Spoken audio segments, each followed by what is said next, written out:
3, 2, 1.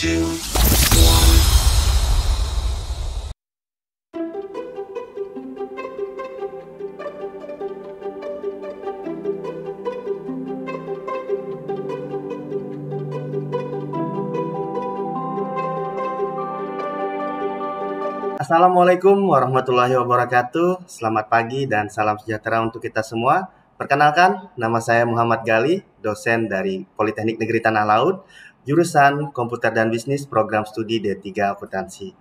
Izinkan saya kali ini ingin menjelaskan salah satu mata kuliah yang saya ampu, yaitu mata kuliah Technopreneurship dengan metode DIA, yaitu Delivery, Interaction, and Assessment.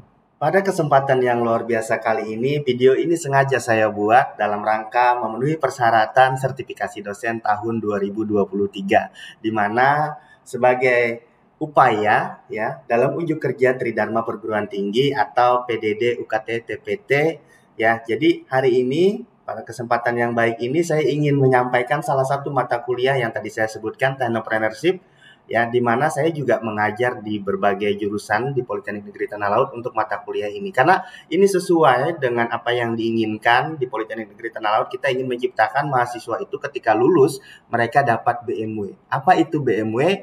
Ya tentunya mereka bisa bekerja, melanjutkan kuliah, ataupun berwirausaha. Maka ini sangat sesuai. Ya, jadi sebagai salah satu contoh, nanti saya juga akan perlihatkan video ketika saya mengajar di mata kuliah Technopreneurship ini untuk jurusan teknologi otomotif. Ada juga untuk program studi akuntansi. Ya, jadi mata kuliah Technopreneurship ini adalah mata kuliah yang wajib gitu ya. Bobotnya 2 SKS, praktikum selama 1 semester. Dan bahasa pengantarnya itu adalah bahasa Indonesia, walaupun saya menggunakan slide atau sumber-sumber dari buku-buku berbahasa Inggris, tapi diterjemahkan dan disampaikan kepada mahasiswa menggunakan bahasa Indonesia, begitu ya, Technopreneurship ya. Jadi hari ini kita akan menyambung pertemuan sebelumnya di mana kawan-kawan sudah mengetahui apa itu Technopreneurship. Ada yang bisa mengulang apa itu Technopreneurship? Silakan. Sebelum kita masuk ke materi selanjutnya ya. Jadi kawan-kawan sudah tahu apa itu Technopreneurship. Silakan. Angkat tangannya ya, jangan pakai suara hati. Saya nggak tahu kalau pakai suara hati. Ya, apa? Menurut saya Technopreneurship adalah sebuah usaha atau sebuah bisnis itu yang dibarengi dengan teknologi. Oke, ada lagi? Kemarin banyak kita bahas ya tentang Technopreneurship. Diharapkan kawan-kawan bisa mendeskripsikan apa itu Technopreneurship ya. Walaupun ada definisi dari para ahli, tapi kawan-kawan juga sudah bisa mendefinisikan apa itu Technopreneurship. Ada lagi? Ya. Jadi kesepakatan kita kemarin adalah orang yang berbisnis menggunakan teknologi itu bisa disebut sebagai Technopreneurship. Ya. Kemarin ada juga kita bahas orang yang berbisnis di bidang religius, namanya religiouspreneur. Ada edupreneur, ada sociopreneur. Kawan-kawan kan kemarin membentuk kelompok ya. Nah, fokusnya mau ke arah mana? Ya. Karena kawan-kawan di mesin otomotif, ya mungkin nanti bisnisnya juga ke arah otomotif. Nah, kemarin sudah membuat ya, ada membuat website, membuat produk, kemudian membuat catatan keuangan dan yang lain-lain. Nah, jadi hari ini saya ingin fokus untuk melanjutkan perkuliahan kita sebelumnya ya. Jadi di sini ya mungkin bisa dilihat di mata kuliah kita Technopreneurship ini sendiri, kawan-kawan nanti kalau melihat ya di sini sebenarnya ada 2 tim teaching ya. Jadi kalau di program studi akuntansi saya sama Bu Rina. Kalau di teknologi otomotif saya dengan Pak Angkasa. Nah, jadi kita sudah menyambung pertemuan-pertemuan sebelumnya dengan Pak Angkasa. Nah, di pertemuan ini saya ingin menggarisbawahi lagi ya, karena hari ini selain kawan-kawan nanti mengetahui secara luas apa itu nanti bisnis yang ingin dijalankan ya, seperti yang saya sampaikan juga hari ini kita juga ada workshop ya di gedung sebelah ya. Jadi kawan-kawan kalau nanti bisa izin untuk mengikuti kelas itu sangat bagus sekali karena langsung dari seorang pengusaha nanti yang ngisi materinya ya. Oke, jadi ini kemudian ada overview ya dan evaluasi dari entrepreneurship itu sendiri. Jadi kalau dulu orang berbisnis, orang berwirausaha, kita belum bisa membedakan, ya. Orang jualan ya disebut bisnis juga, padahal belum tentu. Saya bilang kemarin itu ada contohnya. Kalau pedagang itu kayak petani, ya. Petani nanam jelas dapat hasilnya per bulan, misalnya per 3 bulan, ya kan, manen hasilnya. Tapi kalau pebisnis itu kayak apa kemarin? Pemburu, ya. Jadi dia berburu bisa dapat buruan besar, bisa dapat buruan kecil, itu pebisnis. Nah, jadi di overview ini saya ingin garis bawahi kawan-kawan, kita harus mengubah pola pikir mindset kita bahwa kita ingin menjadi seorang pebisnis, ya. Apapun, jadi seorang pebisnis itu dia bukan selalu apa-apa pikirannya uang, bukan ya, tapi apa aja dia bisa jadikan itu kesempatan, peluang untuk menjadikan peluang usaha, ya. Nah, contoh yang ingin saya gambarkan hari ini adalah nanti ketika kawan-kawan selesai belajar hari ini, di sini ada objektifnya ya, learning objective itu tujuan kita, pembelajaran kita. Setelah kita belajar hari ini, kawan-kawan bisa menjelaskan ya, mendefinisikan kembali apa itu entrepreneurship dan technopreneurship. Ya, tadi saya sudah coba mengulang dan sudah beberapa pertemuan saya harap sudah bisa mendefinisikan sendiri. Walaupun nanti ada definisi dari orang lain, kita bisa kalau ujian nanti ya, misalnya ada soal definisikan entrepreneurship dan technopreneurship menurut para ahli ya, atau menurut Anda sendiri. Nah, kan kita bisa, biasanya banyak kayak gitu ya soal-soal, tapi sayangnya di mata kuliah saya nggak ada soal kayak gitu ya. Oke, kemudian yang kedua describe ya, persamaan dan bedanya. Nah, tadi saya udah jelaskan juga ya, persamaan dan bedanya. Kemudian ada 4 poin ini, harapannya setelah kalian kawan-kawan belajar hari ini kita bisa sudah menerapkannya ya. Nah, oke, ini saya lewati. Ini adalah quotes darinya Peter Drucker ya, bahwa seorang pengusaha itu tidak dilahirkan, tapi dia dibentuk dan bisa dipelajari.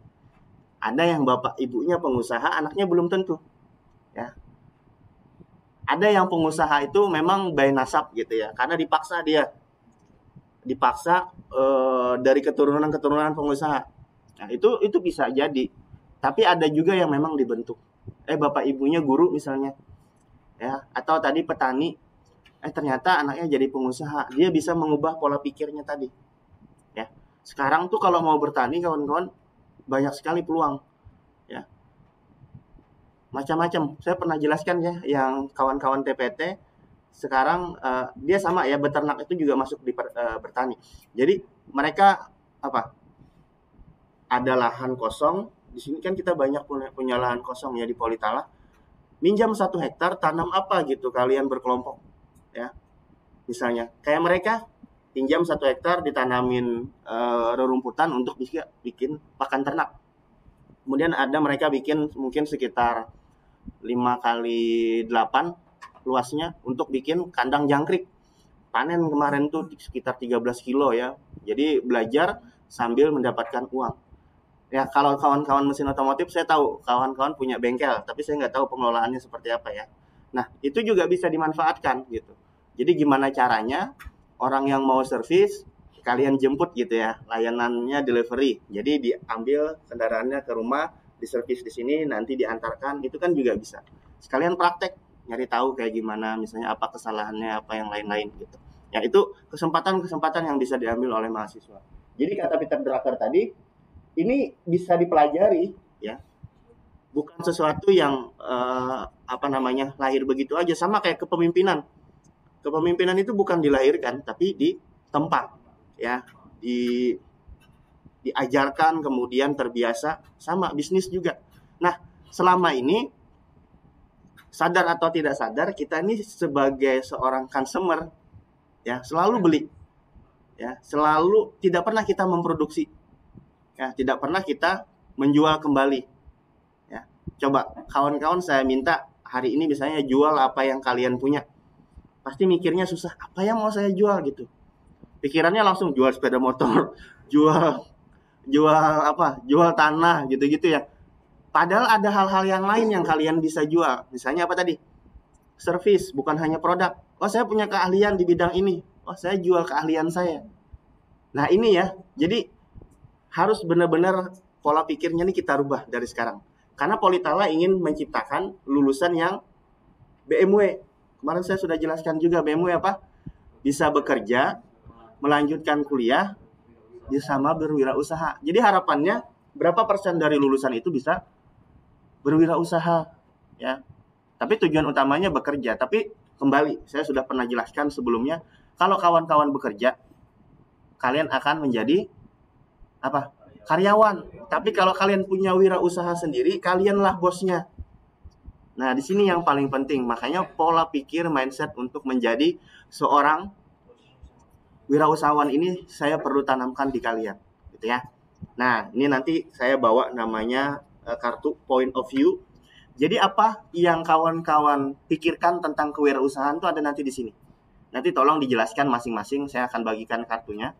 Sambil saya menjelaskan, ya, ini tolong dibagi. Rehan, tolong dibagikan kawannya satu-satu.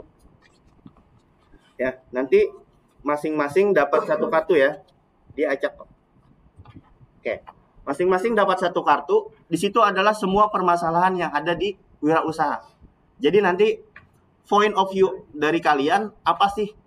Dan bagaimana caranya mengatasinya? Ya, jadi nanti dapat gambar, semuanya akan berbeda gambarnya. Sambil Rehan membagikan, saya lanjut dulu ya. Oke, ini definisi ya. Jadi nanti bisa diingat ada dari Santer sama Cole ya. Jadi dari 1969 sampai 1934 itu ada para ahli yang menyampaikan tentang kewirausahaan. Jadi ini bisa diingat ya, apa namanya? Nanti slide saya bagikan ya semuanya. Jadi mulai dari yang pertemuan pertama sampai pertemuan 15 nanti ingatin saya untuk saya kirim ya.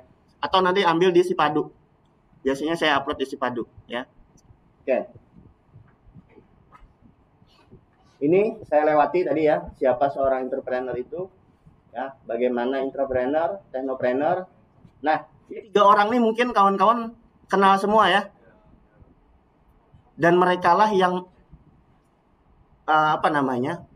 menggunakan technopreneurship dengan baik dan benar gitu ya. Akhirnya mereka bisa kaya di umur yang muda gitu ya, sukses, bahkan punya banyak karyawan. Kalau yang 2, mereka menciptakan produk. Tapi Pak Nadiem Makarim, dia ciptakan platform. Ya, karena ini nama kartunya adalah point of view. Sudut pandang kamu, sudut pandang saya terhadap ini apa? Tapi dihubungkan dengan technopreneurship. Contoh, ini tadi sukacita. Ya.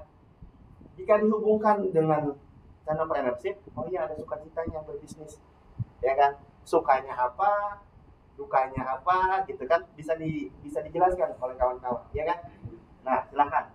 Saya mau mulai dari kematian dulu. Kira-kira gimana menjelaskannya? Berdiri ya, biar bisa kelihatan. Oke, ya. Ini dapat poin kematian. Menurut saya dalam hal berbisnis, kata kematian di sini adalah kegagalan dalam memulai suatu usaha, tetapi tidak putus asa, selalu mencoba itu, membuat inovasi terus. Karena seperti yang Bapak tampilkan di layar kaca, itu mereka enggak sekali coba langsung berhasil, pasti ada gagal. Terima kasih Pak. Oke, tepuk tangan. Ya, jadi benar tadi disampaikan bahwa kematian di dalam suatu bisnis itu bukan suatu yang udah habis semuanya, bukan. Banyak orang, para pengusaha itu gagal. Kawan-kawan pernah dengar nama Yusuf Hamka? Ya, berapa kali gagal, bahkan masuk penjara, sekarang punya tol. Ya, saran saya nanti kalian ikut sekolah pasar modal, nanti saya daftarkan, kemudian kalian bisa beli sahamnya. Beli saham tol itu. Sehari berapa yang masuk tol? Ya, kalian beli, kumpulkan uang, ya nggak harus beli saham tolnya dia, maksudnya bisa beli yang lain, tapi kayaknya untung terus tuh kalau tol ya. Ya, tiap hari dipakai. Kemudian ada produk-produk yang lain. Nah, tapi kita belajar tadi dari satu kartu kematian. Jadi kalau sudah habis, ya kita cari cara lagi, kira-kira yang mana. Ya kemungkinan bukan rezekinya kita di situ. Kita cari yang lain. Oke. Sekarang kamu tunjuk siapa? Terserah mau siapa. Teman di sampingnya. Oh ya, ada yang di samping. Silakan berdiri. Ya. Jadi lebih baik kawannya yang nunjuk daripada saya ya kan? Waalaikumsalam warahmatullahi wabarakatuh. Penilaian, ya, judgment. Penilaian mungkin menurut saya penilaian dari diri sendiri apakah ada kesalahan maupun mengevaluasi fakta dan keadaan untuk berbisnis dan juga jika ada kesalahan mungkin mencari solusinya Pak. Oke, tepuk tangan dulu. Judgment ini sebenarnya bukan penilaian terhadap diri kita sendiri, tapi dari orang lain. Nah, seorang pebisnis itu rata-rata tidak menerima judgment dari orang lain, ya. Dia akan fokus dengan apa yang dia kerjakan. Orang lain bisa bilang, ngapain, ya kan? Ngapain ngerjain itu? Kayak nggak ada kerjaan lain aja. Tapi seorang pebisnis itu dia fokus mengerjakan. Tahu ceritanya Aqua? Sering minum tuh kalian air Aqua. Dulu Aqua itu diejek ya bahasanya gitu. Ngapain? Setiap rumah ada kok air putih. Ya. Tapi karena punya visi ke depan, akhirnya bikinlah produk itu, dipasarkan. Waktu memasarkan bawa produk itu. Ya. Nggak ada yang mau. Tapi lihat sekarang. Di Indonesia produk itu mau merek apa aja orang belinya bilangnya Aqua. Ya, sama kayak kendaraan. Honda ya. Ada yang bilang mau kemana? Mau ke pasar, itu naik Honda Satria F. Satria F kan Suzuki. Itu brand awareness namanya ya. Jadi ada ada kesadaran merek. Ya, sama kayak kita beli pasta gigi bilangnya odol. Odol itu merek. Ya. Kita biasanya pakai Pepsodent padahal ya kan, atau yang lain Close Up gitu ya, banyak merek-mereknya, tapi kita karena brand awareness-nya kenal itu ya, sama kayak sabun cuci piring. Mau apa aja bilangnya Sunlight. Ya, padahal beda merek. Ya, ada Mama Lemon, ada apa. Itu brand awareness yang dimunculkan oleh suatu perusahaan yang akhirnya kuat melekat di masyarakat. Nah, tapi yang ingin saya garis bawahi adalah judgment tadi. Judgment ini penilaian orang lain, dan rata-rata para pebisnis itu tidak memikirkan kata orang lain. Ya, dia jalan sendiri. Ya. Dan kalau kawan-kawan punya ide gila, sebelum ide kalian itu ditertawakan oleh orang lain, maka ide kalian belum benar-benar gila. Contoh, ya. Siapa Tesla? Yang ini Tesla siapa? Siapa? Elon Musk, ya. Dia bilang sekarang mau apa? Macam-macam ya, dia idenya gila semua. Ada yang mau ke bulan, ya. Ada yang bikin artificial intelligence, ada yang macam-macam. Iya, idenya gila semua, dan orang menertawakan, ya. Tapi dari situlah muncul, ya, ide-ide bisnisnya berkembang gitu, ya. Banyak juga investor yang akhirnya juga penasaran. Nanti kita ada belajar ya jenis investor. Jadi judgment, penilaian orang lain bagi seorang entrepreneurship atau technopreneur, ya silahkan mau menjudge apa, tapi saya tetap fokus dengan apa yang saya kerjakan, gitu ya. Oke, tunjuk lagi. Oke, ya dikecili atau dimatikan bisa. Itu 16 loh. Ya. Dinaikin aja supaya jangan kedinginan. Silahkan tunjuk. Ridho. Assalamualaikum warahmatullahi wabarakatuh. Waalaikumsalam warahmatullahi wabarakatuh. Nama saya Ridho. Di sini saya dapat point of view yaitu together atau bersama. Oke. Seperti yang kita tahu bahwasanya manusia itu kan makhluk sosial, Pak. Jadi dalam melakukan technopreneur, kita itu nggak bisa sendirian. Kita kadang juga perlu partner untuk melakukan technopreneur tersebut. Mungkin menurut saya itu, Pak. Oke, tepuk tangan. Ya, di sini together, ya, bersama. Tadi kita kalau sukses, ya itu harus bareng-bareng, ya. Kalau sukses satu orang tuh namanya nggak together gitu ya. Nah di situ tadi di gambarnya ada payung, yang lain warnanya hitam, tapi yang itu warnanya warna-warni dan dia berdua di dalam payung. Ya. Tadi dibilang manusia itu makhluk sosial. Kata siapa? Manusia itu makhluk individu. Dia selama nggak butuh dengan bantuan orang lain, dia akan mengerjakan pekerjaannya sendiri. Nah, tapi bisnis itu nggak bisa dikerjakan sendiri. Makanya nanti kita belajar manajemen. Ya. Demikian yang dapat saya sampaikan pada kesempatan kali ini. Vokasi Kuat menguatkan Indonesia. Akhirul kalam, assalamualaikum warahmatullahi wabarakatuh.